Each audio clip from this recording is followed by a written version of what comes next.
What's up, suckers? Take two. Okay, so I'm gonna kind of talk about when's the best time to water my succulent. Now, I'm going to only briefly go over the succulents I currently own. When I moved, I did have to downsize a lot, unfortunately. My grandpa, who's also a gardener, did end up taking maybe I'd say 30% of my collection, so that I feel like they definitely went somewhere good.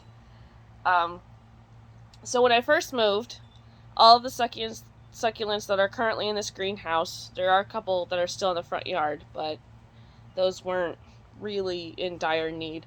Every single one of these guys either got new soil or a new pot. I made sure that at least to size them up according to their actual shape.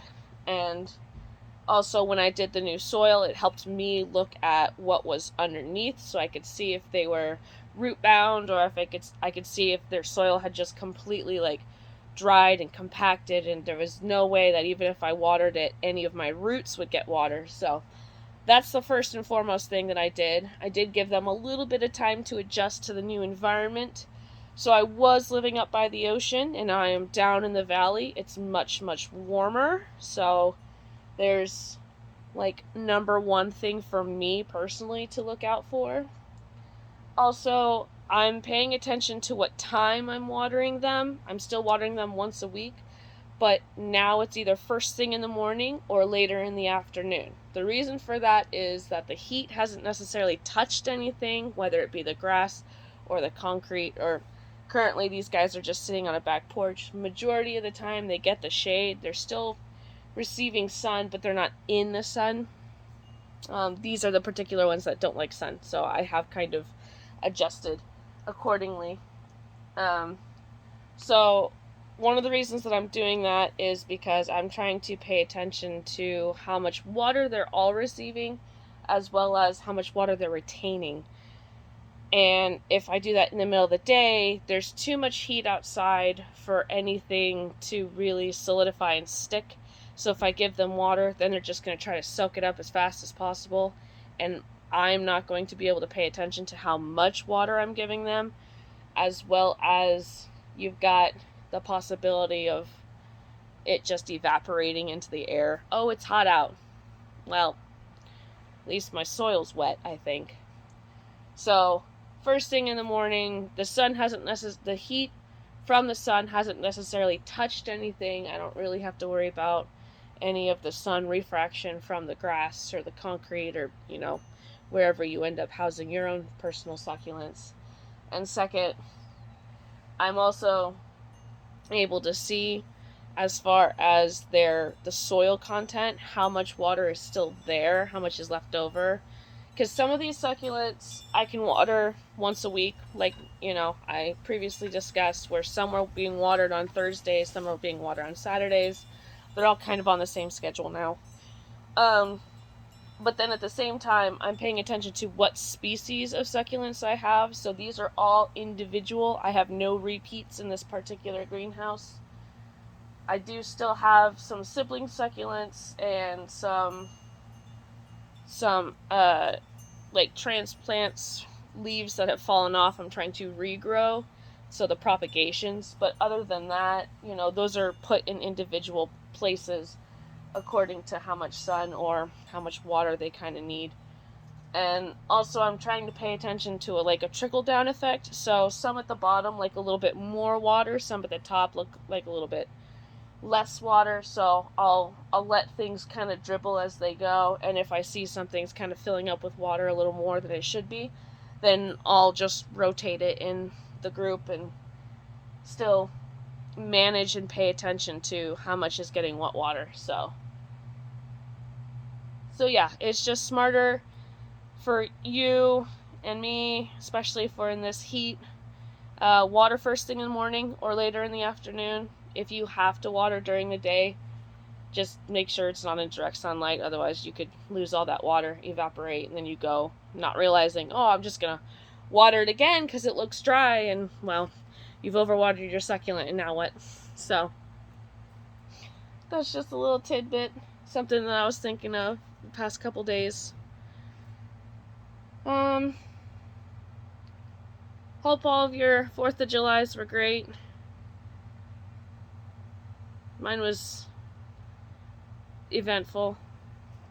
Had a party at the end of the block, and then on the other side of the street there was another guy, and they all obviously had sky-high fireworks, so we got to basically listen to the war zone occur. And then I tried helping my brother's succulents in this little planter that he had at my parents' house, and I was thinking like, oh, perfect. And then a couple weeks later when I came back to my parents' house, I was like, why is there like 3 succulents out of the pot? Turns out there's a neighbor cat that loves digging up succulents. So I put a couple in my greenhouse. I brought them with me. I was like, well, thanks. These are mine now. We'll see if my brother even misses them. But anyways, yep, so based on heat index, it's pretty warm here. I'm actually filming this as I'm gonna post it. And there's a couple succulents that I need to definitely water doubly tonight. I did end up losing one. Didn't realize he was sitting in direct sunlight, so when I went to go rotate a lot of my greenhouse, I realized that half my succulents were missing, and then just walked around the porch and found them. Oops. Some of them, like most of them that were out in the sun, are fine. They got a little bit of sunburn, and that's an easy enough fix. But one of them's just, my Christmas cactus just didn't like it. Didn't do so good. So I hope to be posting more, especially as the fall comes around. I want to be going out to farmers markets more, but right now, kind of broke. Have more expensive stuff to pay attention to, so hopefully soon.